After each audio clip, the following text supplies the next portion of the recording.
చపాతీలోకి రైస్లోకి అద్రిపోతుంది టేస్ట్ మాత్రం.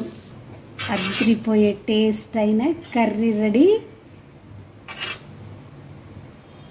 హలో అండి, welcome back to wow women. ఈరోజైతే మనము ఈజీగా త్వరగా టేస్టీగా అయ్యే ఎగ్ ఫ్రై రెసిపీ చేసుకుందాము. ఓకేనా, స్టార్ట్ చేస్తాను. తగినంత ఆయిల్ తీసుకున్నా,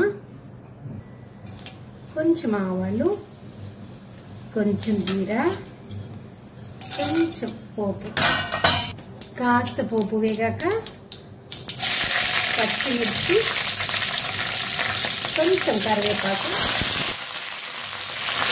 ఉల్లిపాయలు సన్నగా కోసుకున్న ఒక 5-6 ఉల్లిగడ్డల్ని వేసుకున్నానండి.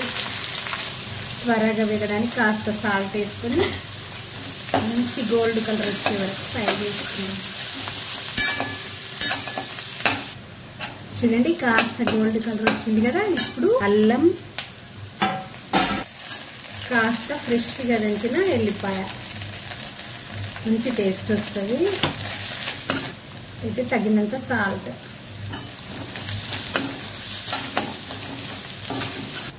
ఇప్పుడు 1 టీ స్పూన్ పసుపు.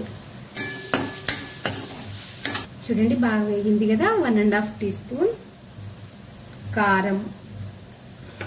కారం కాస్త వేగినాక ఎగ్స్ వేసుకుందాం.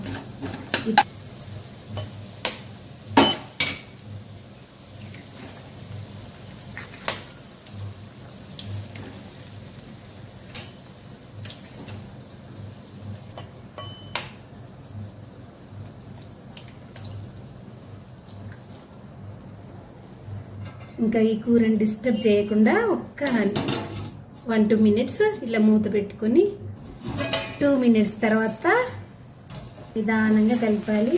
ఎప్పుడైనా ఎగ్ కర్రీ చేసుకుంటే దీన్ని మామూలు బుర్జీలాగా చేసుకున్నా మంచిదే, కానీ వెంటనే చేస్తే కొంచెం అంత ఎగ్ నీసు వాసన లాగా వస్తుందండి.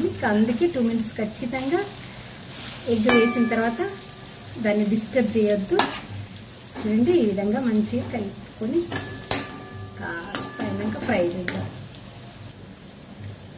ధనియాల పొడి, వేయించిన ధనియాల పొడి వేసుకొని ఒక్క 2 నిమిషాలు అట్లా ఫ్రై చేద్దాం.